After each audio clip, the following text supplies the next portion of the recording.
Olá, seja muito bem-vindo ao Receita de Sucesso Podcast. Meu nome é José Oliveira e esse é um podcast de mentoria gravada com as pessoas mais bem-sucedidas do país. As perguntas desse podcast foram elaboradas de forma estratégica para direcionar a resposta dos nossos mentores, que revelam um verdadeiro passo a passo para que você também possa alcançar o topo. Para mais conteúdos, me siga nas redes sociais, oliveira.jussiel, e vamos à mentoria de hoje que está imperdível. Antes, queria te convidar para seguir o Receita de Sucesso Podcast no Instagram, se ainda não está seguindo. Se inscrever no canal do YouTube, Receita de Sucesso Podcast. Toda semana tem conteúdo novo. Vai também ali no Spotify, deixa 5 estrelinhas. Se estiver gostando do nosso conteúdo, deixa o feedback pra gente, é muito importante. E olha só, mentor de hoje, diferenciado, hein? Primeira vez que acontece. Dá uma olhada nisso, ó. Vou ler aqui pra vocês entenderem quem está aqui com a gente. Hoje, o Receita de Sucesso tem uma visita ilustre. Direto do futuro em seu DeLorean turbinado, chega o futurista Luiz Candreva, ou melhor, o nosso Dr. Brown da vida real. Embora seu parceiro de aventuras, Marty, não tenha podido vir dessa vez, juntos eles exploraram as tendências mais inovadoras que estão por vir. Agora, Luiz está aqui para compartilhar com você, empreendedor, a receita do futuro que vai te levar ao topo. Prepare-se para embarcar nessa viagem temporal e descobrir que o amanhã reserva para o seu sucesso. Seja muito bem-vindo, nosso Dr. Brown. Seja muito bem-vindo, Luiz. Muito obrigado. Olha, o Marty McFly não veio, mas eu vim de coletinho. Então, assim, já estamos... Mas não é vermelho, mas as tendências diferentes. Olha, muito legal estar aqui com vocês. Em que pese, evidentemente, quando a gente vai falar de futuro ou futurismo, não seja viajar ao futuro, seria muito legal ter um DeLorean e poder andar para lá e para cá. Eu fui a uma feira nos Estados Unidos recentemente, uma feira de carros colecionáveis, etc. E tinham 2 DeLoreans lá, e um deles dava para entrar no carro. Eu achei um barato esse negócio. Eu falei, cara, eu entrei no DeLorean, a coisa mais legal do planeta. O carro é horroroso, é todo de alumínio, pé super desconfortável, baixo para chuchu, mas, querendo ou não, fez parte da infância de muita gente, da adolescência de muita gente, e é um ícone aí do cinema, né, falando de futuro. A gente vai falar de uma abordagem diferente, mas eu acho que vai dar para tirar uma coisa bem bacana. Maravilha, olha só, trazendo um pouco aqui do currículo do nosso mentor, ele hoje é colunista da CNN Brasil e também professor, nada mais nada menos que a Fundação Dom Cabral. Conheci o Luiz no evento do G4 Club, né, era um dos palestrantes e foi um dos destaques. Então, além de ser um cara com uma bagagem incrível, é uma personalidade absurda. A gente estava falando de você lá em Manaus, agora foi aniversário da filha do Tuca, que você também conhece, que ele figura lá de Manaus. Sim. E a gente falou muito de você, cara, assim, a sua palestra foi incrível. Valeu chamar a Tuca. Não, tô brincando, é muito novo aí na página. Foi muito legal, eu aproveitei a oportunidade e falei, não, ele tem que estar no Receita de Sucesso Podcast. Por quê? Porque é um tema que, sinceramente, aqui... eu vou até te pedir autorização para ter uma cota de perguntas idiotas, porque eu não entendo absolutamente nada desse tema. E o cara é um futurista. Então, primeiro, o que é um futurista? Me explica isso e como que surgiu isso na sua vida, Luiz? Olha, o futuro tá na moda, né? Feliz aniversário pra filha do Tuca. O Tuca é um barato, inclusive. Uma força da natureza também. Futuro tá na moda, né? Vocês devem ter visto, o pessoal que acompanha a gente certamente viu, tudo quanto é slogan de um monte de empresa pra lá e pra cá, com futuro isso, desafio futuro, pra hoje, pra amanhã, pro futuro. Sobretudo durante a pandemia, essa temática cresceu enormemente. É curioso, porque eu tenho um post meu de, acho que 2018, se eu não me engano, falando que o trending topics do futuro seria futuro, né? Ou seja, aquele tema que estaria em moda no futuro, em voga no futuro, seria futuro. E de fato isso parece que chegou. E não é que eu previ esse negócio lá atrás, mas é que você analisa tendências de maneira geral. Então, para resumir, um futurista cria uma série de cenários, a gente utiliza uma série de ferramentas para criar cenários, e dentro desses cenários tentar entender qual é a probabilidade de algo acontecer, qual é a chance maior de algo acontecer. Então ninguém sabe exatamente o que vai acontecer, mas você consegue ter uma boa certeza de que algo pode acontecer.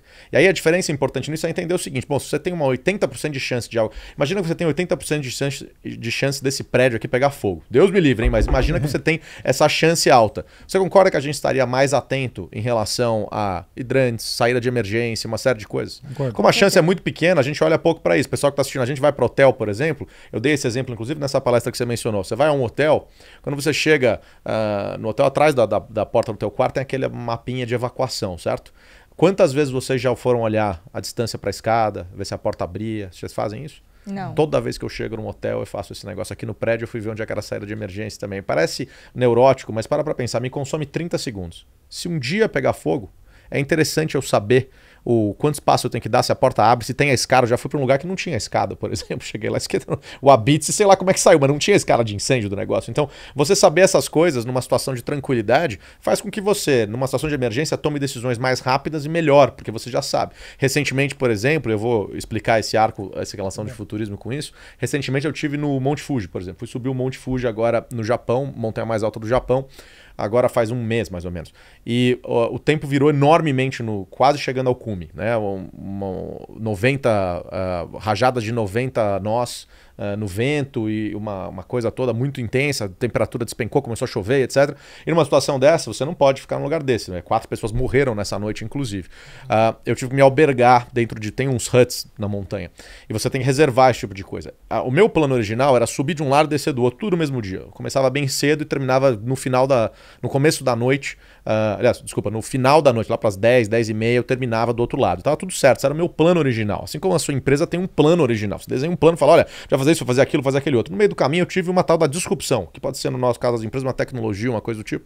E eu tive que ficar preso na montanha. Imagina que eu já tinha feito as reservas em alguns desses huts, imaginando que se eu tivesse alguma emergência, fosse de qualquer natureza que fosse climática, que é muito comum numa montanha, eu tivesse um acidente, me machucasse, ficasse cansado, sei lá, eu tô com um negócio machucado no joelho, como eu falei com vocês aqui no começo e tal, fosse o que fosse, eu preparei uma opção B, uma opção C e uma opção D. Então você entendeu os cenários, fez com que na hora que aconteceu isso, eu tinha onde me albergar imediatamente, num negócio que obviamente a demanda cresceu enormemente, porque todo mundo estava na montanha, teve que se albergar nesse troço. A gente não faz isso para as empresas. No dia a dia a gente só se prepara para o plano A, o que é importante, a gente olha para o hoje, a gente garante a geração de caixa, a gente garante o EBITDA, maravilhoso, mas a gente esquece do imponderável. Então, no final do dia, futurismo é uma ciência, uma série de metodologias e métodos que visam você preparar e usar, ou seja, deixar o imponderável a seu favor, ou eventualmente poder usar o imponderável a seu favor. Então desenhar cenário serve para que você se precaveja de alguma coisa que pode acontecer, seja um incêndio, se for uma alta probabilidade você está preparado para isso, seja uma coisa mais remota. Então, para fechar minha fala com isso, no mundo ideal, você está preparado para todas as situações. Você desenha cenários hoje com AI, a gente está começando a fazer isso com alguns clientes, a gente fez isso com uma farmacêutica de cosméticos, a gente fez um programa que desenha cenários como a gente já desenha, que usam 3 pilares principais, que é fator humano, desejo, necessidades, dores humanas, a tecnologia, a conjuntura. Então, quando a gente tem esses 3 presentes, a gente tem uma transformação. A gente treinou um modelo de AI para que ele faça todos os cenários imagináveis e eles fiquem disponíveis numa base. E aí o que acontece? A empresa, os executivos, quando tem algum desafio, eles escrevem esse desafio, essa AI encontra a melhor resposta já aprovada dentro de um cenário. Então imagina que uma situação de caos, você coloca assim, qual é a melhor rota para eu fugir desse negócio? No caso da empresa, qual é a melhor rota para eu preservar a caixa? Qual é a melhor rota para não sei o quê? Aquele negócio já te traz 3, 4, 5 cenários em que você já tem aquilo meio desenhado. Então você não tem que pensar nisso. A sua função é só de fato executar aquilo que seria para se precaver. Então, quando você olha numa pandemia da vida, você pega o Zoom, teve o mesmo valuation, o mesmo valor de mercado que as 12 principais companhias aéreas somadas. Lembra? A companhia aérea tem avião, tem hangar, tem não sei o quê. O Zoom capturou, sequestrou valor de mercado porque estava pronto para aquilo numa situação de catástrofe. Por que as companhias aéreas não estavam prontas para isso? Né? Então hoje, por exemplo, a gente, algum tempo atrás, atendeu a Delta, uma companhia americana que todo mundo aí deve conhecer. Se não conhece, é uma das grandes companhias americanas, uma das 3 maiores lá. E, veja, por mais que pareça que não, uma pandemia, ou quantos eventos a gente pode ter que façam com que a aviação diminua, certo? Então, boa parte, 80% da aviação nos Estados Unidos ou mais é para negócio.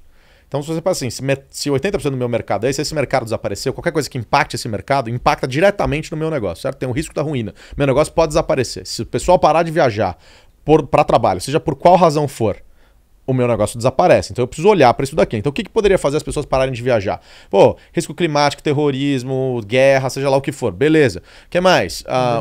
Uma pandemia que agora parece uma coisa óbvia, mas até ali atrás o pessoal olhava pouco para isso, mas se olhar na história tem um monte. A gente tem com certeza outras pelo futuro. De outras naturezas, a gente pode ter uma pandemia digital, que é um mega blackout. Imagina que a gente digitalizou tudo durante a pandemia. A gente fez um exercício desse com os meus alunos, que era o seguinte, a gente digitalizou tudo durante a pandemia. Aí eu dei um exercício para eles que era o seguinte, imagina que agora você está preparado, você digitalizou e eles, legal, e-commerce, tal, e agora rolou um bug maluco aí e nenhum pagamento online funciona. Todos os servidores de pagamento online caíram. O que você faz? Você precisa retroceder, você precisa ter um plano. E todo mundo estava olhando e falando, digitalizar, vai todo mundo remoto, tudo trabalho remoto, digitalizar, todo mundo foi para um lado. E esqueceram que talvez pudesse haver outro lado, o que de fato existe. E aí as empresas se perderam um pouco para cá e estão pendendo para lá. Então, geralmente a gente vai na tendência que parece mais clara, aparece o metaverso, aparece AI, vai todo mundo fazer esse negócio. E esquece que eventualmente tem outras coisas. Então, conseguir esse equilíbrio é importante, né? Então, dentro disso tudo, a gente trabalha ali para conseguir maximizar o seu valor futuro,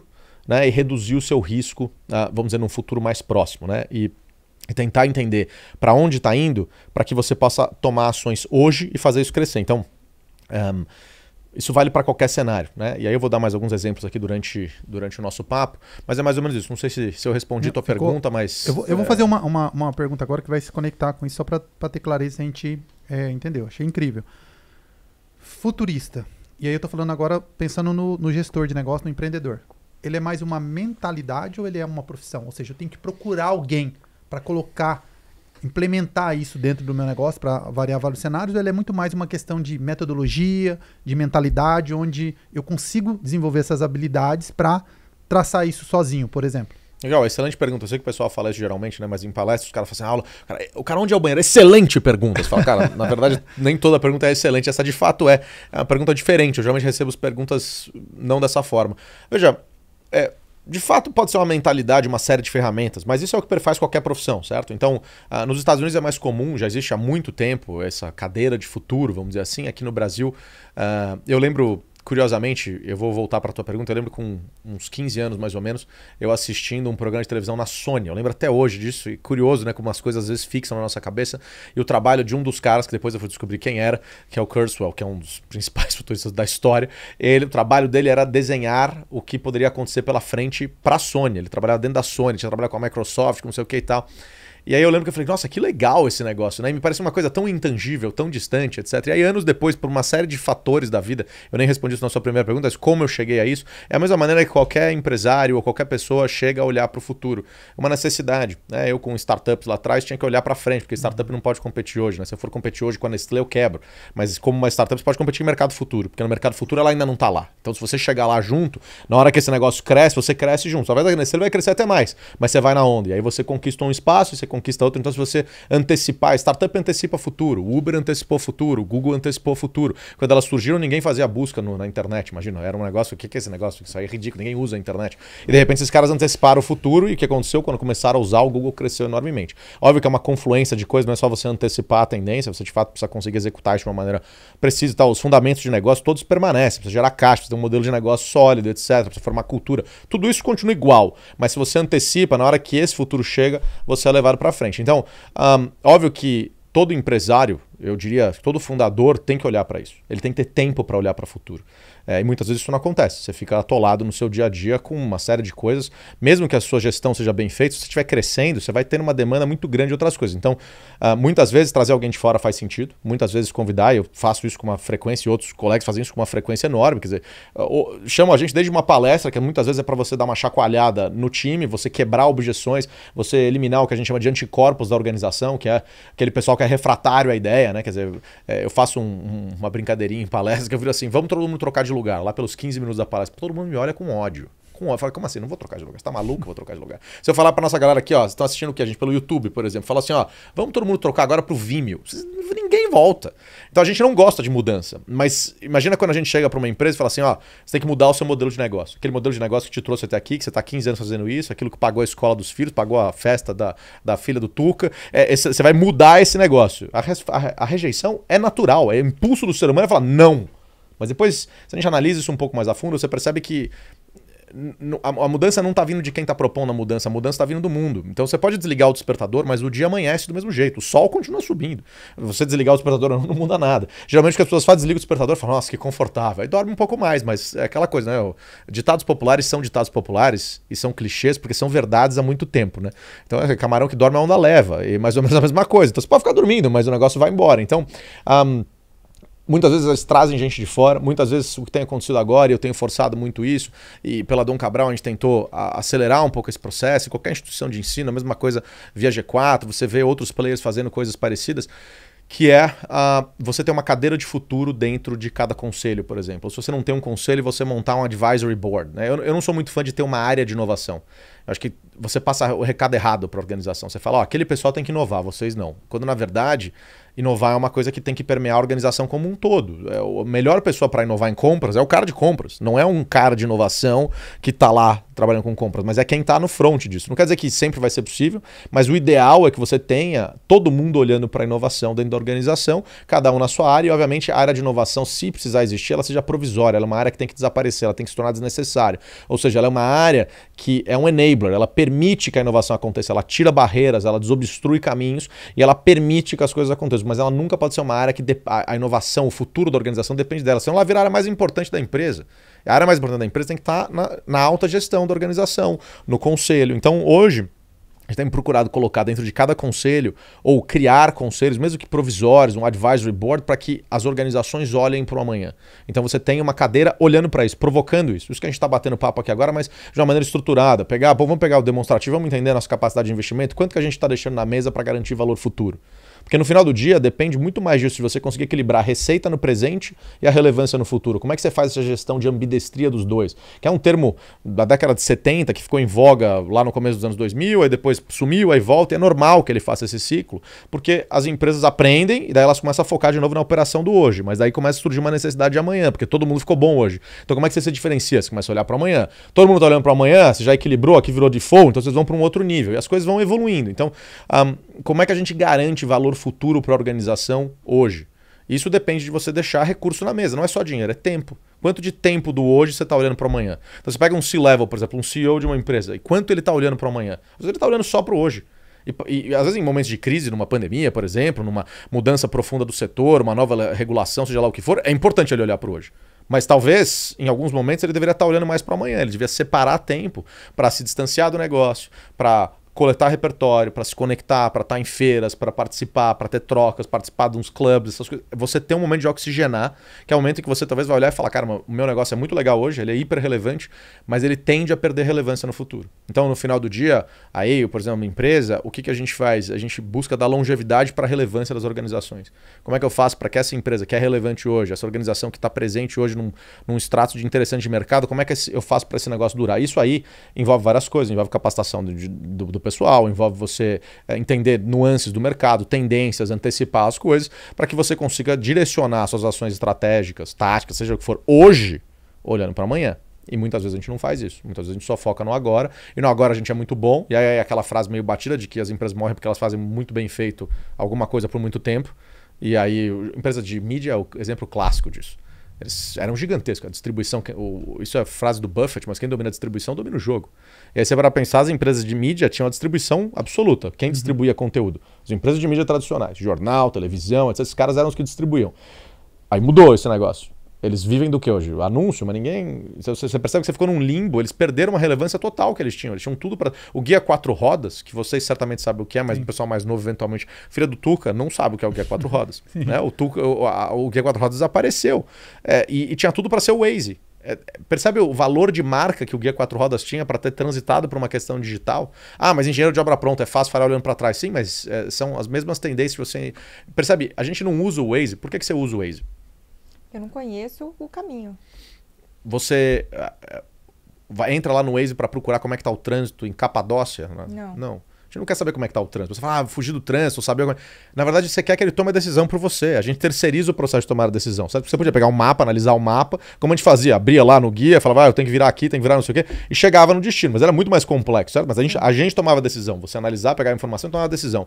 Como é que é hoje? Você aperta um botão e ele toma a decisão por você. Qual é o melhor caminho? Sei lá. O caminho que esse negócio falar para fazer, eu vou fazer. Vira direita, vira esquerda. Quem já pegou uma contramão? Escreve aqui embaixo quem já pegou uma contramão por causa do Waze ou do Google Maps ou do aplicativo de modo GPS de maneira geral. Quem já errou um caminho, já foi parar num lugar que não tinha nada a ver, foi para um endereço diferente. Mas 99% das vezes o negócio te leva para o lugar certo. Então a gente terceirizou essa tomada de decisão. A gente aceitou que essa tomada de decisão seja feita por uma máquina. O valor está na tomada de decisão, não está na informação. A informação virou commodity. Então o que o Guia 4 Rodas fazia? Te dava informação. O que o jornal faz? Te dá informação. Eu não quero só informação. Informação sozinha, por si só, ela não serve para nada. Informação é um meio para algo. Ela é um meio para você tomar decisões. Né? Assim como o dinheiro é um meio para pagamento, um meio para investimento, um meio para poupança, a informação é um meio para um fim. Esse fim é a tomada de decisão. E as empresas de mídia ficam achando que a informação é o valor. numa era que você tem excesso de informação. Quanta informação tem? Quantos podcasts tem? Quantos outros vídeos tem aqui em volta que você podia estar assistindo? Então, a curadoria e o direcionamento são mais importantes do que a informação em si. E aí a gente se perde nesse pool. Tanto que fake news é um fenômeno disso. É um volume enorme de informações e você não sabe qual é verdadeira. As empresas esqueceram que o foco tinha que estar na qualidade e especialmente na capacidade de transformar isso em tomada de decisão. E aí as empresas de tecnologia fazem isso. Investimento automático. Você pega aqueles bots que investem, mapas que te levam para lá e para cá. Então, a tomada de decisão se tornou valor. E aí essas empresas deixaram de ver isso e elas sucumbiram, elas desapareceram ou perderam valor quase a zero. Isso pode acontecer em qualquer segmento. Já tem vários exemplos que a gente pode dar, mas pode acontecer em qualquer segmento. Qualquer segmento. Certo? Então, isso que é importante os empresários que estão aí acompanhando a gente entenderem que o seu segmento pode ser hiper sólido hoje, pode parecer inacessível. Mas o motorista de táxi em Fortaleza, quando antes do Uber chegar, eu fui lá e falei, pô, mas tem vindo uma tecnologia, talvez venha para o Brasil um dia e tal, não sei o quê. Aqui não entra. Eu falei, aqui entra sim. Não, porque a gente isso, porque a gente... Ok, geralmente a gente se sente especial. A bem da verdade, ninguém é especial. Todo segmento é suscetível a uma grande transformação. Uns mais e outros um pouquinho menos, mas todos são. Luiz, nessas grandes organizações, é uma cadeira cativa ter um profissional olhando para o futuro? Ou deveria ser, né? Eu acho que assim, acho que tem gente olhando, acho que ainda tem muita confusão, às vezes fica vinculado no marketing, às vezes fica vinculado em tecnologia. Durante a minha vida eu fui convidado algumas vezes para assumir algumas posições em empresas enormes, enterprises gigantescas, e muitas vezes onde eu chegava, eu acho interessante participar dos processos, entender o que está acontecendo, ver como é que a empresa se posiciona, isso me dá uma visão geral da empresa. E muitas vezes o que acontecia é que você olhava, reporta para o CMO na Suíça. Você fala, por que eu vou reportar para o cara de marketing? Quê? E você vê que as empresas elas estão tentando entender, é importante fazer, mas às vezes vê como uma atividade de comunicação. Não, isso aqui é importante para posicionamento da organização, que é um erro. Isso aqui é importante porque a organização precisa existir. Então, muitas empresas têm. Nos Estados Unidos tem várias. A Shell, as empresas de petróleo, quase todas têm uma cadeira de futuro, uma cadeira... A gente pode dar nomes diferentes, mas é a mesma coisa, que são as cadeiras que tentam olhar e falar assim, cara, como é que o negócio não morre? E como é que eventualmente eu cresço esse troço, né? Porque é um setor que está passando uma transformação enorme. A empresa de tecnologia geralmente tem, muitas vezes é o próprio fundador, né? Grandes fundadores do mundo têm essa característica de antever próximas tendências. Então, assim, eu não vou dizer que deveria ter em todas as organizações, mas como a gente falou, eu acho que é uma coisa que é uma responsabilidade do C-Level é olhar para o amanhã. E se ele não consegue fazer isso, seja porque ele ainda não tem a capacidade técnica ou porque não é a vertente deles, o cara é um mega executor bom de fazer, ele não consegue ter esse negócio, ele tem que trazer esse capital, porque é a maneira dele preservar a organização. É a função do C-Level. O CEO, no final do dia, qual é a função dele? É preservar a organização, é garantir que aquela cultura, aquela organização, aquele negócio continue crescendo e acontecendo. Então, às vezes, uma das maneiras é você trazer alguém. Então, eu posso dizer que essa área, né, que para mim também era nova, começa com a mentalidade, depois pode evoluir para um método de você saber como fazer isso da maneira correta, de prever, e depois para uma profissão, ou seja, eu vou pegar alguém que é da área, seja uma consultoria. Daria para transitar nessas três?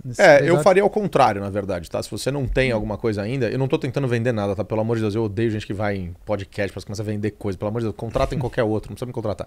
Pode me contratar também, não é isso. Mas o ponto central é, se você não tem isso estruturado, traz quem já tem. Para que passar pela curva de aprendizado inteira, que é uma curva dolorosa, complexa? Você está adicionando mais tempo para gastar numa coisa. Então você já tem método, já tem desenho, já tem não sei o que. Traz alguém e fala assim, eu quero implementar uma mentalidade de futuro. O pessoal chama muitas vezes de future proof, ou seja, a prova de futuro, que eu acho um termo horroroso. A prova, como a prova, você vai ser contra o futuro? A prova de fogo é que não pega fogo. Eu não quero um negócio à prova, eu quero um negócio que seja o que eu chamo de future eager, ou seja, desejoso do futuro. Como é que eu abraço esse troço? Como é que eu trago isso para agora? Como é que eu ganho controle sobre esse tipo de coisa? Como é que eu me aproprio? Como é que eu fui protagonista disso? Então tem muita coisa já pronta, né? Então eu acho que é uma questão de capacitação de um lado, e de outro lado, de provocação mesmo, né? Você instigar as pessoas, são 3 Is, que é você inspirar de alguma forma, porque isso ajuda as pessoas a quererem ir atrás. O segundo I, que é instigar as pessoas a buscarem, a de fato fazerem. E o terceiro, que é incomodar, né? Que é de fato as pessoas ficarem incomodadas. Senão a gente não vai. Quando você está com uma dorzinha, você não vai ao médico. O brasileiro, especialmente, só vai se deu ruim. A gente faz pouco o preditivo, o preventivo. É importante a gente fazer. E o quarto I seria o de instruir, que é, ou seja, a capacidade de fato de você pegar isso tudo e ter um planejamento desenhado. Então, eu acho que é uma mentalidade que tem que permear todas as organizações, independente de qual segmento seja. Óbvio que alguns mais, outros menos, o tamanho da organização também importa. Mas eu diria que começar de quem já tem algo pronto e depois remeter isso para ser interno é o melhor caminho, né? Por exemplo, no meu caso, eu odeio ficar pendurado numa organização há muito tempo. A gente tem uma política dentro da empresa de que o nosso objetivo é soltar a bola. Eu preciso passar essa bola para alguém. Eu não quero ficar pendurado nesse negócio. Tem outras empresas que gostam de grudar lá e se amarrar e ficar para sempre. Eu acho que a gente tem que passar a bola, né? Então, ou seja, como é que você capacita aquelas pessoas para que elas possam andar com as próprias pernas e, eventualmente, se elas precisarem de novo, volta aqui. O G4 é parecido com isso também. É tipo, olha, vem, se capacita, não sei o quê, volta para dentro da bate-caverna lá e executa, faz por onde. Se tem algum outro problema, você volta e a gente vê mais não sei o quê, um ajuste e vai de novo. É quase um pit stop, é quase um box, né? Numa corrida de carro. Você não fica lá toda hora, você fica correndo. O seu trabalho é estar lá correndo, disputando com os outros e tal. De vez em quando você precisa trocar um pneu, de vez em quando você precisa fazer um ajuste numa asa, sei lá. Maravilha, você volta, entra no box, ajusta o negócio, abastece e tal, dá uma limpada na viseira e solta de novo pra arena. Então eu acho que é mais ou menos nessa linha assim que as coisas devem funcionar. Ótimo, ótimo. Bom, vamos. E se eu tô buscando no Google mesmo, é isso que eu vou digitar. Futurista. Pode ser. Futurista. Análise de tendências, futuro, inovação, vários nomes de transformação digital. E aí vai trazer algumas empresas que atuam nessa área. Acho que sim. Vão trazer profissionais, muitas vezes. Acaba sendo meio personalíssimo o negócio ainda, e aí esses profissionais estão envolvidos com algumas empresas, e isso daí traz... eu posso indicar depois alguns que são bons, são pessoas que trabalham com áreas diferentes e tal, porque tem muito charlatão também, querendo ou não. Termos começam a ficar na moda, é igual o coach. Tem muito coach bom. Existe um estigma gigantesco, evidentemente, porque todo mundo virou coach online, foi um desastre, assim, é um negócio... É igual na Flórida, todo mundo é real estate, todo mundo é vendedor de imóvel, porque todo mundo ganha uma comissão, todo mundo virou corretor de imóvel. Tem uns muito bons, que são de fato corretores de imóvel que sabem trabalhar, tem amigos que são profissionais, os caras vendem valores enormes ou vendem grandes quantidades, esses caras são os profissionais, e tem uma galera que, eu sou também, o cara faz 30 coisas. É a mesma coisa, tem uma galera meio esotérica, que usa uns cristais, assim, que fala... Aí, que é uma viagem absoluta, que é completamente distante. Acontece em todos os segmentos. A mesma coisa aconteceu agora com o futuro. Virou uma moda tremenda e começou a aparecer um monte de busteiro para todo lado. Mas tem gente muito boa trabalhando, gente que atua com diferentes segmentos, diferentes empresas, o que dá uma visão muito interessante. Então, sim, se for procurar no Google, talvez assim, ou me pergunta que eu te indico pessoas que são interessantes. Pode mandar em redes sociais, se quiserem também, que eu respondo lá. Demora, mas respondo. Ótimo. Deixa eu só entender, então, para ver se ficou claro na minha cabeça agora. Se eu contrato, por exemplo, uma empresa, né, que tem uma certa relevância, eles vão entender qual que é o meu dia a dia, qual que é a minha operação, vão conversar com os setores, vão falar assim, você tem que tomar cuidado com isso, isso, isso. Toquei a bola, tchau, é isso? Depende. Tá? Por exemplo, vão ter momentos que a gente vai meter mais a mão na massa. Em que aspecto? A gente precisa implementar um programa de inovação aqui dentro. Ou a gente precisa capacitar. A gente identificou que onde é que o negócio pega aqui. Por exemplo, na Sky, a gente descobriu que onde pegava, Sky de televisão, né, e tal, a gente descobriu que onde pegava era na diretoria.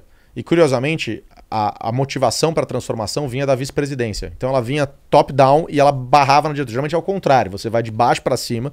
O pessoal mais novo que está entrando quer inovar e o pessoal que está há mais tempo geralmente tem que segurar. A gente entendeu várias outras empresas que é a mesma coisa. Você bate na diretoria, a diretoria segura e retém e tal. E aí, geralmente tem um ou dois diretores que falam, cara, a gente precisa andar com esse negócio aqui. E aí eles começam a procurar para transformar. Então, quando a gente identifica onde é que tem os anticorpos, onde é que tem a rejeição, onde é que tem onde é refratário, a gente vai ter que trabalhar nesse grupo. E como é que a gente faz isso? Primeiro é conscientização mesmo. Então é palestra, é aula, é workshop, etc. Para quebrar essas objeções e mostrar que fala assim, olha, a transformação vai acontecer. Precisa criar um senso de urgência, que muitas vezes não existe. Então, criar esse senso de urgência. Em outros lados, a gente vai, de fato, criar programas de inovação, por exemplo. Então, a gente vai desenhar um programa em que você tenha dentro da sua organização a capacidade de aproveitar essas oportunidades. Não só de identificar, mas aproveitar. Então, a gente fez um mapeamento, fez um report, né? A gente faz um relatório. Isso daqui são tendências que aparecem para o seu mercado. Isso aqui são tendências secundárias, terceiras, ou seja, são tendências que, por mais que não sejam tão imediatas, elas podem acontecer também. E, geralmente, essas outras, elas têm um custo muito menor, porque tem menos gente olhando para isso e tal. Então, o custo para você experimentar nelas é menor. Às vezes, vale a pena você começar, inclusive, das mais distantes para as mais relevantes para o seu segmento. Porque as mais relevantes todo mundo está vendo. Então, se você for falar de, transporte, você vai ter umas 10 tendências que todo mundo está vendo. Qualquer um que está trabalhando nesse setor já meio que se mapeou. eVTOL, por exemplo, aqueles carros, não sei se já viram, electrical vehicle que decola verticalmente, vocês já viram, tem um monte aparecendo agora e tal, não sei o que. A Embraer faz uns que são excelentes, etc.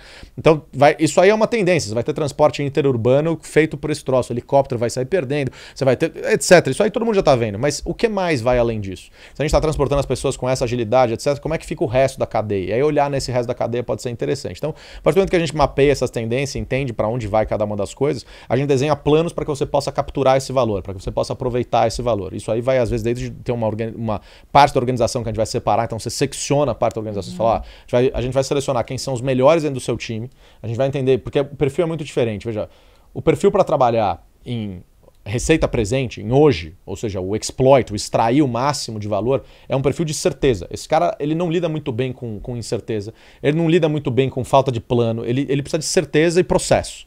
O perfil para trabalhar o explore, essa coisa de tentar descobrir para onde vai, é um perfil completamente diferente. Ele não consegue ficar dentro do escritório. Ele gosta da incerteza, ele gosta do caos, ele se conecta bem nisso. Então, talvez a gente tenha que separar e falar assim, ó, essa galera aqui vai procurar o próximo modelo de negócio. Esse pessoal aqui vai estar nas feiras. A métrica deles de sucesso não é venda, por exemplo, não é o resultado, porque você não tem resultado agora, você tem resultado talvez lá na frente. E aí entra numa coisa que a gente está até conversando antes, que é como é que você equilibra esse tipo de coisa, né? Porque as metas de todo mundo que está assistindo a gente aqui, muito provavelmente são metas mensais, a de vocês certamente são mensais, trimestrais, semestrais e anuais, né? Provavelmente a gente tem uma divisão assim, alguma variação disso daí. Fica faltando, muitas vezes, uma métrica de 10 anos, por exemplo. Que a gente pode ter um plano, uma ideia, mas não quer ter uma meta de fato estipulada, numérica de 10 anos. E isso acaba sendo importante porque quando você vai falar de inovação ou você vai falar de transformação do negócio, você está falando de uma probabilidade futura. Mas você precisa remunerar o cara hoje, né? Porque o cara quer o bônus agora, o cara quer o bônus nesse ano, nesse exercício.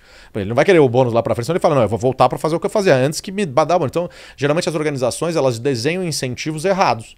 Elas desenham incentivos para o hoje e exigem o amanhã. Nós somos super inovadores. Eu vou em várias empresas que escrito inovador, inovação, em tudo quanto é lugar. Mas você vai ver de verdade, todos os incentivos, ou seja, como eles remuneram aquele profissional, não seja só grana, mas tudo, eles remuneram aquele cara, é voltado para o passado. Ou seja, você bateu sua meta, você atingiu não sei o quê, você fez todos os seus KPIs, parabéns, é super para o passado, mas não tem nada. Então, ou você alinha esses KPIs para que eles sejam aqueles que aumentam a possibilidade de inovação lá na frente, que é uma chance, né? Você tem que aumentar. Então, vou trazer um exemplo para ficar mais fácil isso. Imagina que a gente vai fazer POCs. Sabe o que são POCs? Não. Proof of Concept. Você pega e fala assim, pô, eu tenho uma ideia de que eu acho que isso aqui poderia dar um valor, mas você não vai criar uma área inteira para fazer aquele novo modelo de negócio. Você não vai montar uma estrutura inteira. Você vai lá e cria o tal do MVP, mas você cria um negocinho pequenininho e fala, vamos testar no mercado. Empresa grande faz isso toda hora.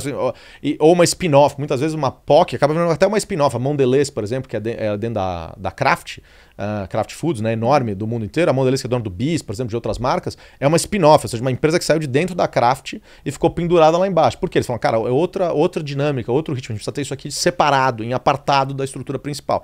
Uma POC, mas vamos fazer um teste com esse negócio aqui rápido. Então, a gente mapeia uma série de potenciais modelos de negócio que podem funcionar. Fala assim, ó, tem esses 5 aqui que são os... Lembra que eu falei da probabilidade?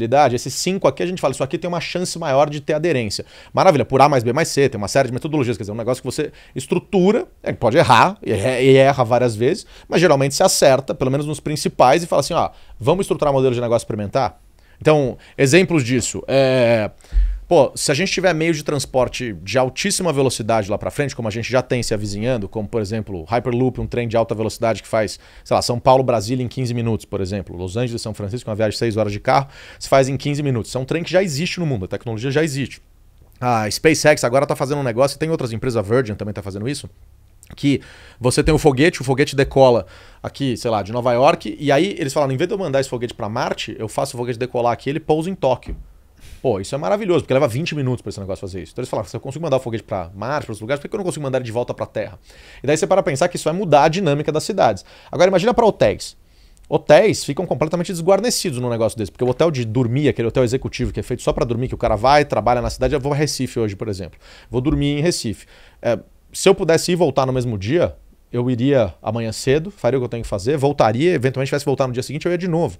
Porque o custo da passagem sendo mais baixo, etc., isso se equilibraria. Hoje é impossível, não faz sentido se fazer isso pelo tempo que consome, etc.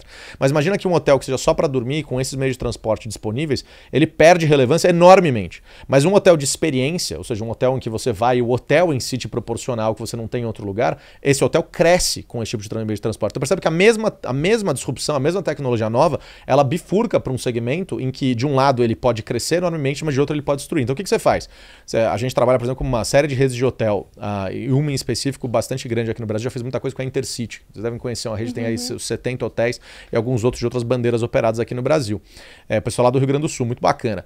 E a gente começa a olhar e fala assim, bom, Se lá na frente o hotel de experiência começar a crescer, eu tenho que começar a desenhar os meus novos estabelecimentos, e até os que eu já tenho, para que eles possam pelo menos ter experiência. Mesmo que hoje eles não sejam isso, mas que eles possam ter isso plugado. Porque imagina eu ter que transformar a minha cadeia de 80, 90 hotéis lá na frente, eu ter que transformar, meio que, não vou dizer do dia para a noite, mas em 4, 5, 6 anos, a gente está falando de empreendimento imobiliário, em 6 anos, você transformar a essência, a natureza desse negócio. Você quebra. Se você não quebrar, você vai ter uma dificuldade muito grande para correr atrás disso. Então, como é que você prepara a organização para isso todo? E daí a gente desenha provas de conceito. Pô, de repente, será que uma experiência vale a pena você ter um spa? Um spa é um negócio que não é tão difícil de implementar. Se tiver uma piscina já, você já puxa ali, de repente você transforma 3, 4 quartos. Qual é o custo disso? Ah, tá, então a gente custa tanto, a gente testou aqui com um hotel em Salvador, custa tanto para fazer isso daqui, leva tanto tempo para implementar. Então, no caso disso se tornar uma tendência, quanto tempo leva para te adaptar aos hotéis que a gente tem? Quanto custa? Ah, então a gente tem isso provisionado? Tem. Então a gente separa isso aqui provisionado.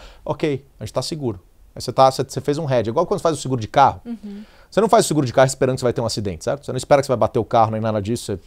Mas você separa 2, 3, 4% do valor daquele bem para que, caso aconteça um sinistro, você seja preparado para aquele negócio. É mais ou menos a mesma coisa. Você desenha o cenário, você se prepara, você monta uma estrutura inteira e você espera não precisar utilizar, mas se você precisar, ela está lá disponível.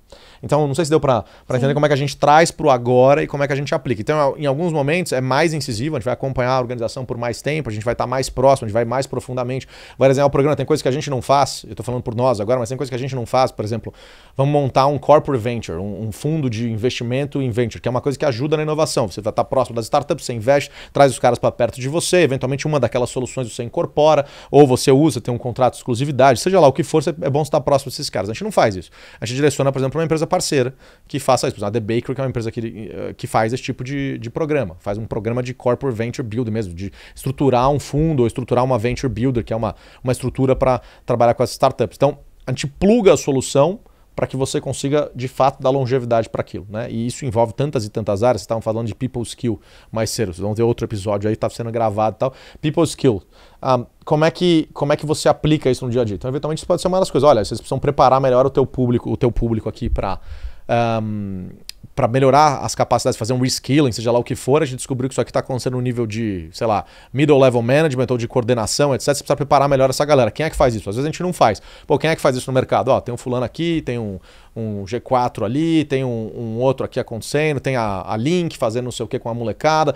Onde é que você pluga esse negócio para esse negócio acontecer, né? Então, é meio que uma solução completa para que você consiga, de fato, dar longevidade para a relevância dos negócios. Perfeito. Eu tenho uma dúvida, Ju, não sei se você ia perguntar alguma coisa.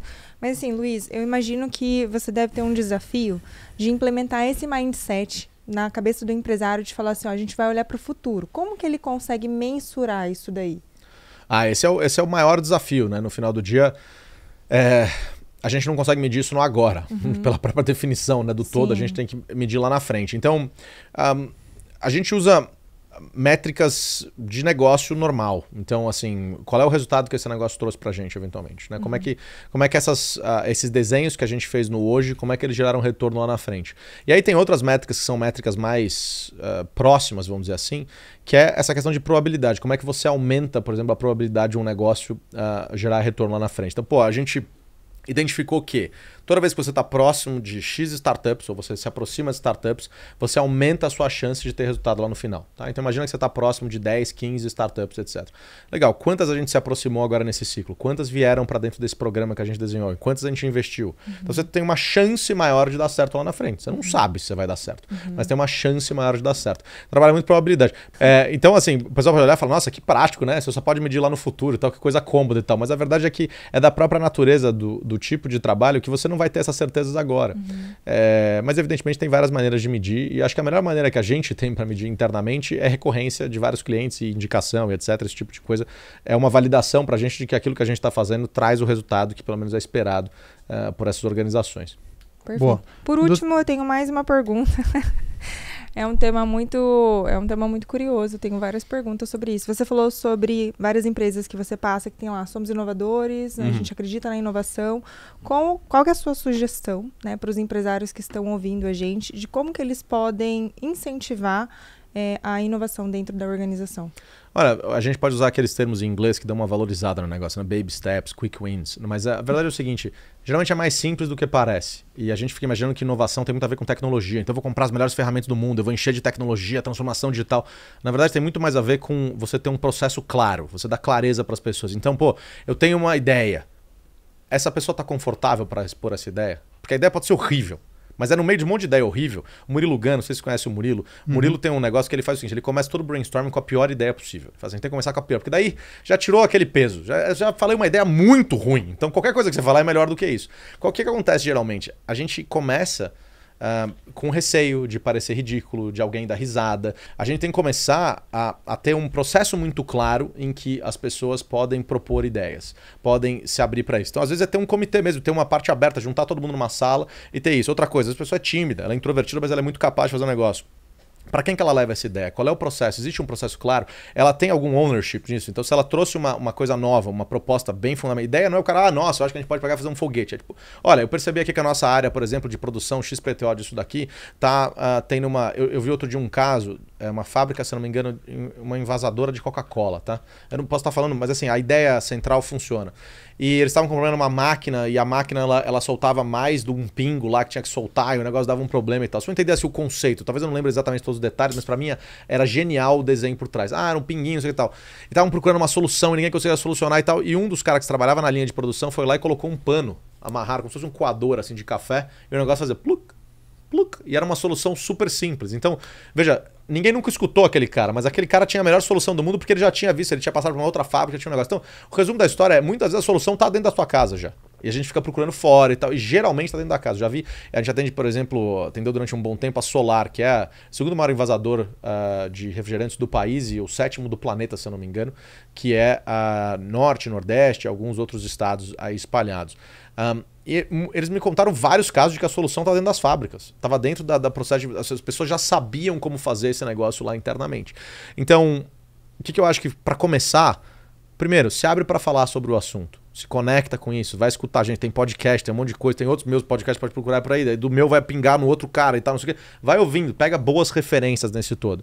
2, cria um processo claro, deixa as pessoas saberem como é que elas fazem. Pô, eu gostaria de inovar na minha organização. Eu gostaria que a minha organização olhasse um pouco mais para amanhã. Deixa as pessoas claras, deixa uma regra clara de que, de repente, se o cara inovar, ele tem ownership naquilo, ele ganha alguma coisa. Qual é o incentivo para esse cara propor algo novo? Porque às vezes as pessoas ficam com medo de propor algo novo e você tá achando, pô, esse cara não tá focado na nossa organização e tal, e ser deixado de lado. Existe esse medo e às vezes ele é verdadeiro. Às vezes a organização fala que quer inovar, mas na hora que alguém propõe um negócio, fala, nossa, você tá querendo mudar tudo. E você fala, cara, sim, tá escrito na parede que é pra gente fazer isso. E muitas vezes a parede não conversa. Então, vamos deixar claro e vamos fazer o walk the talk. O que é o walk the talk? É, pô, a gente fala de inovação, vamos fazer isso aqui de verdade, né? Fazer isso aqui de verdade é tomar risco, é deixar dinheiro na mesa. Eu só acredito que os caras realmente inovam, qualquer coisa que a gente põe a empresa defende o sei lá do que, levanta uma bandeira X. Eu só acredito que isso acontece de verdade quando ela deixa dinheiro na mesa por causa daquele troço. E não é o dinheiro estúpido de você entrar numa onda ideológica maluca e você perder referência no mercado porque você tem pessoas que querem para suas próprias ideologias dentro da organização, que acontece muito hoje em dia, infelizmente. Mas é você falar assim, para nós, Natura é um bom exemplo.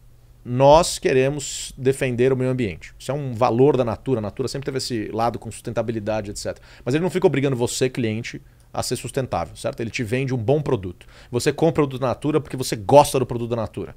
E por acaso, no processo fabril deles e não sei e tal, eles poluem menos. Olha que legal. Mas eles atingem o propósito deles mesmo por eles. Então, quando eles fazem isso, significa que eles deixam um pouco de dinheiro na mesa, de margem, porque eles fazem um processo que às vezes é um pouco mais caro para preservar o meio ambiente. Aí eu falei, legal, eles realmente têm um compromisso com esse negócio. Né? A inovação é a mesma coisa. Essa empresa de fato deixa algum dinheiro na mesa para isso? Ou ela só fala que ela quer inovar, ela quer o marketing da inovação, ela quer fazer, sabe, igual aqueles greenwash que o Starbucks fazia e você olhava o cara com um copo de plástico. Você falava, cara, sim, é muito bonito você falar inovar, sustentável e tal, mas tá com um copo de plástico. Inovação virou uma palavra que é quase um adjetivo. Quando não é, né? Ela virou assim, nossa, nós somos assim, mega inovadores e tal, não sei o que, como se fosse uma coisa sempre positiva e tal. Será que é só um adjetivo? Eu acho que deveria ser mais uma atitude como um todo, tá? Então, eu acho que assim, processos claros e abertura para o novo, de fato você está aberto para o novo, é o desprendimento com o passado, que muitas vezes você não encontra. Os gestores geralmente são muito reticentes em transformar transformar. E às vezes faz sentido, o cara montou a empresa, o cara ficou 20 anos fazendo aquilo, deu um trabalho desgraçado. Pô, montar a empresa é difícil demais, né? Assim, é um negócio que sempre dá certo, né? Tudo funciona. Dá um trabalho tremendo, tem muito suor envolvido, tem muito risco, tem muito sacrifício de maneira geral. E não é para romantizar, mas é porque é verdade, é difícil empreender em qualquer lugar do mundo, no Brasil especialmente. Então, muitas vezes o cara olha e fala assim, pô, eu fiz esse negócio dessa forma, acontece muito em conflito geracional. Fala, pô, mas eu não quero transformar, só que vocês vão destruir o que a gente construiu e tal. Quando na verdade é um medo, mas é um medo pautado numa ideia de que se eu mantiver tudo direitinho, eu tenho uma fortaleza. A verdade é que a maré vai subir, entendeu? Então assim, você pode tentar construir qualquer muro que você quiser, mas a onda chega à praia de qualquer forma. Você pode construir o muro que for, você vê as empresas de mídia fazem muito isso, elas têm capacidade de construir um mega muro. Mas na hora que a onda vem, a onda que derruba esse mega muro é uma giga onda, então ela acaba de uma vez. Quantas empresas a gente não viu que desapareceu a relevância das empresas? Evaporando. A gente vai falar de exemplos clássicos, Kodak, Blockbuster, mas tem várias, a Xerox. Tem umas empresas que você fala, cara, essa empresa não podia. A IBM quase desapareceu, a Microsoft quase desapareceu. Só que eles eram tão parrudos que eles tomaram tanto tiro e nesse processo eles aprenderam a transformar. A Microsoft foi muito mal das pernas, a Disney quase quebrou na década de 90. A Disney agora está andando de lado de novo. São empresas muito grandes para poderem quebrar, mas se isso acontece com as gigantescas, também pode acontecer com as grandes. Onde geralmente não acontece? Com a pequena. Porque a pequena tem um desafio da escassez. E na escassez você prioriza o que é necessário. Na escassez você prioriza sobrevivência. E por isso que a empresa pequena às vezes cresce tão rápido. E depois ela fica meio complacente. O desafio é sempre esse. É como é que você garante que você não vai ficar complacente com aquele sucesso. Quando você tem mais dinheiro, mais recurso, a chance de você ter um ralo e aquilo doer pouco, agora uma startup não pode. Uma empresa começando não pode. No começo, o fundador tem aquela coisa, aquele grit, aquele desejo de fazer acontecer e a necessidade de sobrevivência. Então ele não é apegado ao modelo de negócio. O modelo de negócio está no caminho dele. Ele passa em cima do modelo de negócio para resolver uma dor. No longo prazo, o que acaba acontecendo é que a organização vira escrava do modelo de negócio. Então aquela âncora dourada, maravilhosa, mas de ouro, a gente fez, demorou um tempão, mas afunda. Então começa a entender que o modelo de negócio tem que servir à organização. Ele tem que servir a uma dor, não ao contrário. O que acontece geralmente é que a empresa se escraviza no modelo de negócio, o modelo de negócio se torna o deus da organização e ela vai morrendo aos poucos para nutrir aquele negócio, aquele parasita interno que já não existe mais. Os processos se tornam isso, as planilhas, todo mundo vira para defender o modelo de negócio. E quando você chega de fora, você fala, por que estamos defendendo esse modelo de negócio? Como exemplo do jornal que eu dei no começo, que vende publicidade para uma pessoa que não tem mais a atenção naquilo e fica achando que tem que cobrar publicidade. Exemplo clássico para a gente fechar a minha fala com isso, o jornal hoje, se você ligar para pegar a capa de um jornal importante, eu não vou saber os valores exatos, mas é uma coisa assim, imagina que custa 100 mil a capa, tá? Se você ligar e negociar, cai para 90, cai para 10, cai 90%. E por que custa 100 mil? Porque o governo paga preço cheio. Então não negocia, etc. Então a loucura é um modelo moribundo. Você olha, hoje é um modelo moribundo, já acabou, a atenção das pessoas não está mais lá. Então como é que você vai vender anúncio? Quer dizer, é óbvio que ainda tem audiência, mas é mínima comparada com o que já foi. A audiência está pulverizada, está distribuída, o futuro é totalmente distribuído. Tem gente vendo um podcast aqui, tem gente vendo televisão, tem alguém vendo um podcast enquanto mexe na rede social, vendo um outro negócio, vendo um outro anúncio. É totalmente pulverizado. Então se não está mais concentrado, como é que você acha que você vai pôr um anúncio e o anúncio vai perder valor? No mínimo vai perder valor. E se ele perde valor, seu modelo de negócio está morrendo. É tão óbvio que às vezes você olha e fala, cara, como é que não foi pego? Mas aqui que o pessoal tenta fazer? Lutar para manter esse modelo de negócio. Pode ver, a empresa de mídia, poucas tentam se transformar e buscar novos modelos. Elas tentam lutar para manter o modelo de negócio. Regula a rede social, proíbe isso, não pode anúncio, não pode aquilo. Não pode... Eles tentam, de alguma forma, manter o modelo de negócio vivo, que é uma esquizofrenia. Você fala, cara, você não pode manter. O modelo de negócio já foi, a sociedade já mudou, a tecnologia mudou, a conjuntura mudou, esses 3 pilares já foram. Vocês estão tentando manter um moribundo, um zumbi vivo. Tem que matar o modelo de negócio sem apego ao modelo de negócio. O modelo de negócio é um câncer para as organizações. Ele mata as organizações pouco a pouco. E eu vejo muita empresa presa nisso. Muita empresa presa nisso. Fica, meu modelo de negócios. A gente faz em bomba de injeção para combustível, motor a combustão. Uhum. E se eletrificar? Não, mas é porque daí a gente pode... Cara, se eletrificar, acabou. Eu não sei se é bom, se não é, se vai, se não vai. Eu até acho que não. Mas se eletrificar, game over. Então como é que você está focado em fazer isso, enfatizar isso? Foi... Não, mas a gente fez o bicombustível e tal, não sei o quê. Sim, em 2000 e sei lá o quê, já foi, parabéns, tapinha nas costas, irado, vocês foram incríveis naquela época. Vocês fizeram a ruptura, vocês impuseram a disrupção aos seus concorrentes, mas agora vocês estão tomando essa mesma disrupção que vocês fizeram para os outros com vocês. Vocês estão sentados em cima do sucesso. É óbvio que é mais confortável, mas no longo prazo mata. E aí, só para fechar, que acontece é o seguinte, os executivos muitas vezes não têm um incentivo de longo prazo, como eu já falei. Então aquele cara que está há 30 anos na cadeira, 40 anos na cadeira, ele tem um incentivo para quê? Para dar manutenção, para maximizar a receita. As empresas antes de quebrar, você pega assim, gráfico da Blockbuster. Antes ela começar uma derrocada em linha para baixo, Kodak é a mesma coisa, Fujifilm. A Fujifilm conseguiu inclusive transformar porque o fundador estava à frente. Fujifilm hoje é o principal fabricante, um dos principais fabricantes de cosméticos do mundo, sabia? Eles transformaram o modelo de negócio e salvaram a organização, em que pese a Kodak tenha morrido. Parece que eram os dois paralelos e uma acabou e a outra cresceu no segmento. Mas o incentivo do cara qual é? É maximizar a receita. Então você pega assim, Blockbuster antes da derrocada, maior receita. Por quê? O modelo de negócio está mais distribuído, certo? O produto tem a melhor distribuição da história, o custo é o menor, a empresa está no auge dela. Ela morre no auge, porque eles extraem aquele valor futuro máximo para o hoje.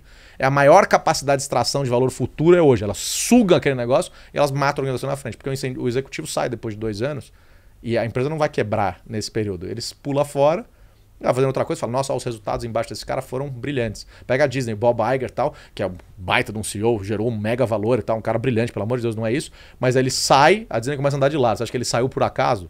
É óbvio que ele já tinha antevisto. Começa a andar de lado, o número de subscription cai, acesso aos parques, tudo diminuindo, vários problemas e tal. Aí ele é trazido agora de novo como só que com um caminhão de dinheiro. Então é óbvio que o executivo não tem um incentivo para aquilo, porque para ele é melhor ele se aposentar, bônus, ele se aposenta com uma mega remuneração, um total compensation brutal, ações e tal, não sei o quê. Aí ele se retira da organização e ele sai como, na minha gestão estava lá em cima e depois começou a cair. Mas essa queda foi comprada na gestão de crescimento, porque foi um crescimento um pouco predatório em relação ao futuro. Então, de novo, como é que você equilibra esses dois? Como é que você equilibra o hoje e o amanhã?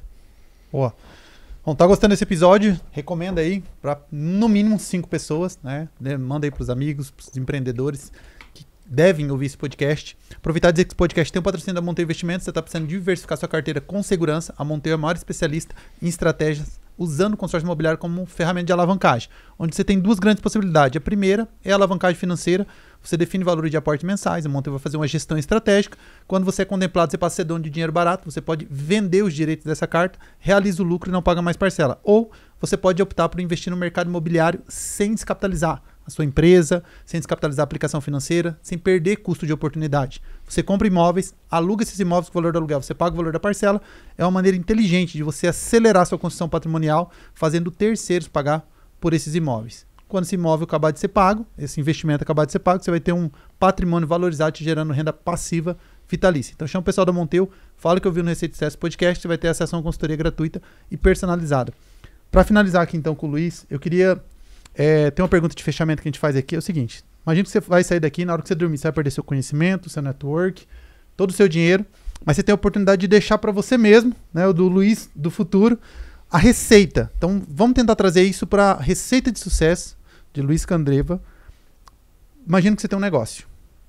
Quais são, né, na palestra você até falou sobre as 6 lições do futuro. Então, o que você deixaria de receita para você, dizendo o seguinte, que você já implementou nas principais empresas, imagino que deve ter alguns padrões de tendências e de desafios. E falando assim, evita isso daqui, mas faz isso daqui que já foi validado. Isso daqui com certeza é uma tendência de êxito. Olha, muito legal, eu participo de podcast pra caramba, não tô falando pra agradar não, tá? Vocês podem até olhar e vão ver que nos outros eu não fico agradando, mas muito boa pergunta. Geralmente as perguntas são muito...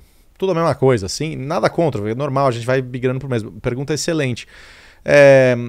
Eu vou dizer que assim, se eu imagina, dormi e acordei, eu só tenho lá aquele pequeno playbook para começar do zero, vamos dizer assim. Que vai até antes de ter uma empresa, né? Vai do playbook de como é que você constrói valor para você poder construir um negócio. Primeira coisa que eu diria é que dinheiro é commodity. E óbvio que dinheiro é importante. Mas todo mundo tem acesso a dinheiro, mais ou menos. Né? O Ciel tem acesso a uma quantidade infinitas, assim, cavalares, mas todo mundo tem acesso. Portas e relacionamentos e porta aberta, esse valor é muito maior. Então, primeiro foca nos seus relacionamentos. Não trocar, eu vejo muita gente trocando relacionamento por dinheiro, sacrificando alguns relacionamentos por dinheiro, e isso é uma das maiores burrices que alguém pode fazer. No longo prazo, isso destrói valor futuro enormemente. Então, essa seria a primeira coisa. A segunda coisa, isso tem a ver também com o que a gente recomenda para as empresas, mas que tem a ver com o que a gente recomenda para as pessoas, que é vai experimentar, aumente sua caixa de ferramentas. O profissional do futuro é um resolvedor de problemas complexos. Por definição, os problemas complexos vão continuar crescendo. O problema complexo não é aquele que é difícil. Difícil é você empurrar uma pedra montanha acima. Com força e tempo, todo mundo faz. Ele é simples de entender. Ele é fácil de se resolver, ele só exige esforço, ele é simples e difícil. O fácil, às vezes o complexo é fácil. São coisas diferentes. Às vezes o complexo é uma coisa fácil de resolver. O que significa isso? Significa que muitas vezes você tem que conectar pontas diferentes. E para você conseguir fazer isso, você precisa ter uma caixa de ferramentas interessante. Então, aumente a sua caixa de ferramentas, aumente seu repertório. Como é que você faz isso? Vivendo. Aumenta o conjunto de experiências que você pode ter. Eu falei, subi o Fuji, me trouxe uma série de insights, experiências e coisas que eu aplico. Eu estava dando pirueta de avião agora, em avião da Segunda Guerra Mundial, aviões antiquíssimos e tal, e os aviões, sei lá, 1938, coisa e tal. Isso me trouxe uma capacidade de organização, de checklist, etc. Uma série de coisas, porque quando você vai voar, você precisa ter uma série de seguranças antes, né? Procedimentos, etc. Então aumenta a sua caixa de ferramentas. Tem tanta coisa que dá pra gente fazer. Vai aprender, sei lá, carpintaria, vai fazer uma aula de canto, eu não sei. Aumenta a sua caixa de ferramentas, porque isso vai ajudar pra frente. Então foca nos seus relacionamentos e aumenta a sua capacidade de resolver problemas. E essa capacidade de resolver problemas vem das suas experiências. E por fim, não se apegue àquilo que funcionou até aqui. Quando a gente está falando de futuro, a gente fala muito sobre desapego. Isso vale para a vida, né? Acho que talvez é um ensinamento máximo dos estoicos. Estoicos, para quem não acompanha, uma corrente filosófica que permeou, sobretudo o Império Romano, etc. Os caras dominaram o mundo por 2000 e tantos anos, que é basicamente você estar presente no presente, né? Então, o passado e o futuro são ilusões que a gente cria na nossa cabeça. Nenhum dos dois existem. Aliás, a gente cria eles no mesmo campo do cérebro. Nem o futuro nem o passado existem. Eles simplesmente são ideias que a gente criou a partir do todo. Então, como é que você faz para se desapegar daquilo que te trouxe até aqui? Pode ser positivo ou negativo. Você tem uma amargura lá para trás, você tem um saudosismo, ou você tem uma ansiedade infinita em relação ao futuro, ou você fica meio que correndo atrás daquele negócio. Esteja no hoje. O presente é, de fato, a única coisa que existe. Né? A gente estar presente no presente é o maior desafio de todos nós. Um monte de gente assistindo aqui certamente estava mexendo no celular, fazendo outro negócio. Não é puxão de orelha com ninguém, mas é quão presente você estava de fato nesse papo. E esse papo talvez não seja para você estar 100% presente, mas quando você está com seus filhos, quão presente você está com eles, quando você está mandando um e-mail, quando você está redigindo um negócio, quão você está dentro daquilo. Então, você tiver uma confluência de que você tem bons relacionamentos, você se conecta bem, você não coloca o dinheiro acima do todo. E não é não ganhar, não é correr atrás. Ao contrário, faça isso. Mas a melhor maneira de você conseguir fazer isso é realmente valorizando seus relacionamentos, suas experiências, estar no presente. Então, se você tem bons relacionamentos, você tem boa capacidade de resolver problemas e você não fica preso em tempos que não existem, mas no hoje, geralmente isso é uma força bem imparável. Você executa no hoje um monte de coisa cercado de boas pessoas que vão te ajudar abrindo portas. Me parece uma tríade difícil de ser vencida. Não tem receita de bolo, nada vai dar certo com certeza. Eu sei que é receita do sucesso, mas não tem. Acho que o grande aprendizado de todos os episódios é que não tem uma receita, tem um monte de receitas para aumentar a sua chance de sucesso. A gente falou de aumentar o valor futuro, você aumenta a sua chance de sucesso. Então eu diria que são essas três coisas. Incrível. Receita, hein? Deixou a receita de sucesso do futuro. Eu falei que ele ia trazer, que ele tinha trazido lá do futuro essa receita pra gente. Luiz, indicação de algum livro, filme, seriado? Olha, assim, posso indicar um ou outro daqui e dali. Se for falar de um livro que eu acho que é interessante para negócio, que eu acho que é uma coisa bacana do pessoal olhar, eu gosto muito do Zero to One, do 0 a 1, não sei se já viram esse livro, que é do Peter Thiel. Peter Thiel, fundador do PayPal lá atrás, junto com o Musk, eles se juntaram as empresas, que era X.com e tal, não sei o quê. Investidor do Facebook lá atrás, de várias outras empresas. Então, um cara visionário, mas ele tem um livro que eu acho muito legal. Eu, felizmente, tenho uma primeira edição assinada e tal, não sei o quê.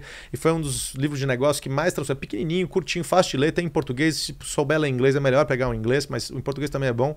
Que basicamente ele ensina a estratégia de como é que você sai de 0 para 1 em vários aspectos. Então o Facebook saiu de 0 usuários para 1 usuário, mas depois ele saiu de 1 dormitório para 2 dormitórios lá em Harvard, depois de Harvard para Stanford, então o 0 para 1 virou outro 0 para 1, depois de Stanford para todas as universidades na costa leste, e depois virou 2 continentes, então o seu 1 vai sempre aumentando, você vê que sai de 1 fulano para 1 continente inteiro, mas como é que você faz esses saltos? Então esse é um livro que eu acho interessante, mas fica aí a recomendação, acho que tem muito podcast bom, e aí o meu ponto central é as informações hoje estão tão difusas, tão distribuídas, tão colocadas em lugares diferentes, que tenha curiosidade. Eu não indicaria uma coisa, eu indicaria aumente a sua curiosidade. O que é isso? Começa a rastrear, começa a procurar coisa. Eu, quando era moleque, tinha um software chamado Encarta. Não sei se vocês conheceram esse negócio. É tipo uma Barça da Microsoft, chama Microsoft Encarta. Era uma enciclopédia em CD.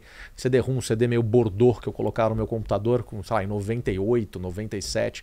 E eu ficava clicando de link, hiperlink em hiperlink lá dentro. Então imagina uma coisa que não era internet, mas tinha assim, põe lá, Brasil. Aí tinha bandeira do Brasil. Aí clicava bandeiras nacionais. Aí símbolos nacionais. Aí símbolos. E começava em Brasil e a pesquisa terminava comigo, sei lá, entendendo como é que os etruscos fizeram pequenos bonecos, que é até uma piada interna que minha mãe e minha irmã me enchem o saco, porque no Vaticano eu fui num museu de miniaturas etruscas, que ninguém ia, mas eu falei, pô, é interessante porque eu lembro desse negócio que eu li quando era moleque. Eles fazem uns bonequinhos, eles fizeram, foi a primeira civilização que fez um monte de bonequinhos pequenininhos, todos iguais e tal, não sei o que é uma coisa, quase uma linha de produção de pequenos bonecos. Isso servia para uma série de coisas militarmente, etc. Mas assim, essa coisa que parece que não tem nada a ver com nada, vai te conectando de uma forma que, daquele monte de coisa que você vai ler, que realmente um monte de coisa que você vai só aguardar e vai servir para você contar num jantar e fazer alguma anedota interessante. Mas, no geral, muitas daquelas coisas vão te trazer lições sobre aprendizados que a humanidade já teve. A humanidade já criou tanta coisa. Então, eu não procuraria num lugar. Eu não acho que tem um autor, eu não acho que tem um livro, eu não acho que tem um podcast ou qualquer coisa assim. Eu acho que tem uma confluência de coisas. E o que é mais único é que cada um pode direcionar hoje a sua. E hoje, até adicionando uma coisa para a gente fechar com isso, você usa AI. Você não sabe, não sei como usar AI. Entra numa AI e fala como usar AI. Então o negócio, você tem hoje uma maquininha de respostas, que dá uma viajada de vez em quando, mas você tem uma maquininha de respostas. É essa Encarta que eu tive, só que com esteroides, porque ela tem acesso a tudo, ela consegue equacionar. A Encarta só me dava um texto fixo.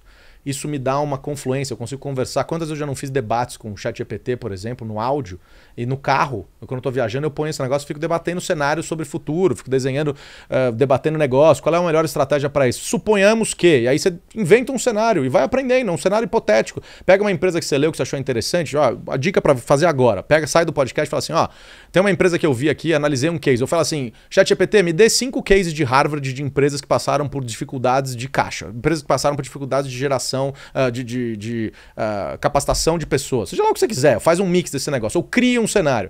Como é que a gente poderia resolver esse negócio? Deixa o negócio debater com vocês, fala, mas e se a gente tirar isso daqui e vai criando essas nuances, isso é um aprendizado infinito, único, específico, seu, uma caixa de ferramentas brutal que você vai ter para, se deparado com um cenário como esse, ou uma coisa parecida, você poder resolver. Ótimo. Onde as pessoas podem te encontrar, Luiz? Continuar bebendo dessa Espero que no meio da rua não, tenho medo, não. Depende. Ex-namorados, não, tô brincando. Olha só, redes sociais, sobretudo Instagram, eu tô no LinkedIn também, tô em outros, mas eu uso fortemente o Instagram, fortemente. O pessoal vai achar lá que tem um monte de conteúdo, tem eu viajando, subindo umas pirambas, mas tem alguns conteúdos também voltados para futuro, sobretudo nos stories eu coloco bastante coisa, então redes sociais, Instagram é um bom caminho para se conectar, e coisas profissionais, a mesma coisa, pode mandar por lá. Tem um time meu que tá a posto para responder e também agora a gente vai ter uns podcasts novos que vão sair aí, então provavelmente quando você assistir isso, esses podcasts já estão no ar, então pesquisa aí que você vai encontrar. Luiz Candreva. Com Z. Com Luiz Candreva. Todas elas é a mesma coisa. As redes sociais são iguais. Legal.